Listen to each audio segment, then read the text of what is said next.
Entrepreneurship is a process of trial and error, and often involves facing market skepticism, investor doubt, and a slew of criticisms and predictions. Even some businesses that are hugely successful today were once discredited or considered unfeasible or even impossible. And in this video, we've compiled 5 business predictions that turned out to be completely wrong over time.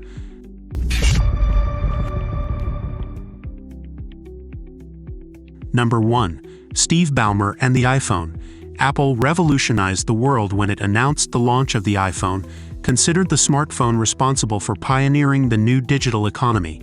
However, when announced in 2007, the iPhone faced a barrage of criticism, especially for its high price and for not having a physical keyboard. When asked about Apple's new product, then Microsoft CEO Steve Ballmer simply ridiculed the phone.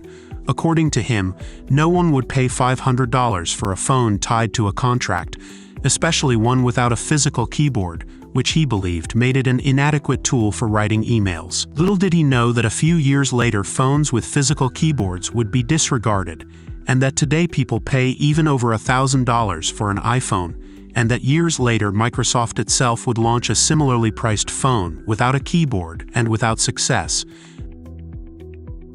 Number 2. The music subscription model is dead.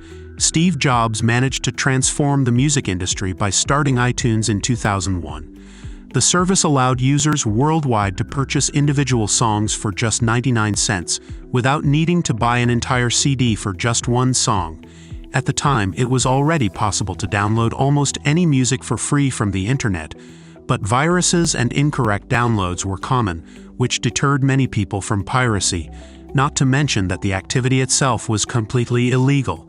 In this context, iTunes allowed users worldwide to legally have music on their computers and devices. The system revolutionized the music market, which was suffering from piracy that was causing panic in the entire industry, as people were increasingly reluctant to pay for music. Thus, iTunes gave the music industry a new source of income. Still, at the time, 2 major bets were at stake: subscribing to a music catalog for a monthly fee or buying music individually. With the success of iTunes, Steve Jobs was emphatic and stated that the subscription model for listening to music was completely dead, and that the industry had changed forever. Little did he know that a few years later, Spotify would be launched, offering a music subscription system that made iTunes a thing of the past. After all, why buy music individually when you can have millions of songs for a much lower price? And curiously, after Jobs' death, Apple itself entered the subscription market with Apple Music, a direct competitor to Spotify. Number 3. Cloud computing is nonsense. Maybe I'm an idiot, but what is the cloud? It's just a jargon. Insane.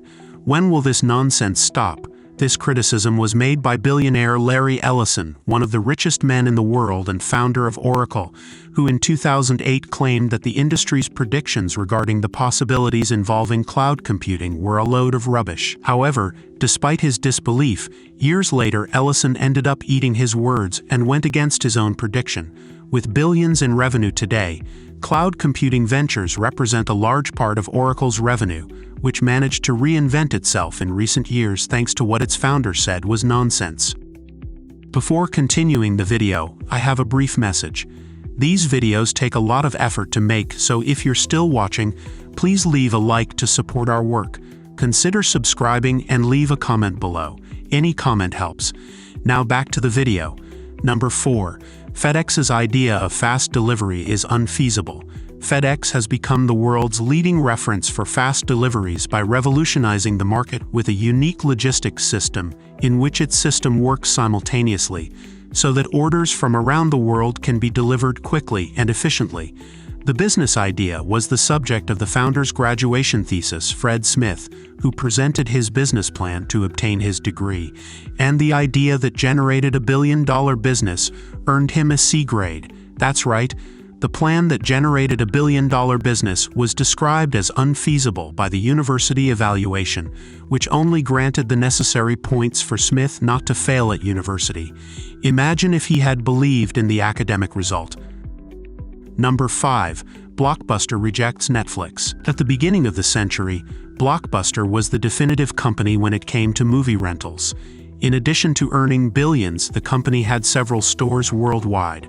However, over time, among other problems, the company began to suffer directly from piracy, which drove people away from renting movies. Still, while seeking an alternative to piracy, Blockbuster saw the rise of a competitor that was revolutionizing the market, Netflix. At the time, Netflix was an online movie rental service that had a subscription system that delivered movies by mail to its users. Additionally, the company was starting to create its plan to become a completely digital rental company through the streaming system. Seeking an alternative, Blockbuster explored the possibility of buying Netflix to at least neutralize the competitor, a hypothesis that would cost $50 million to buy the door-to-door rental service. However, the negotiation was suspended, and Blockbuster executives sent a letter to shareholders saying that concern about Netflix was exaggerated, especially because the streaming system was not something to worry about, since people had had access to the technology for a few years and still continued to rent movies. And according to the CEO at the time, the real concern of Blockbuster should be with retailers like Walmart that sold movies, and not with that streaming system. A few years later, Netflix's streaming system became a huge success, and Blockbuster went bankrupt. And you, what other business prediction that turned out to be wrong do you remember? Share with us in the comments. Speaking of wrong predictions, watch this video where we tell you how an idea rejected by IBM became a billion-dollar business. Best regards and see you in the next video. Do you know which business model offers high profit margins, immense scalability, and requires low initial investment? The startup market specializing in software development is the optimal choice to bring together all these advantages. However, the only place where you will truly find a highly scalable service that demands low investment is with Roadmap. Roadmap has global experience providing consulting and developing apps for startups in the United States, Europe, and Latin America, making it by far the best option for new entrepreneurs.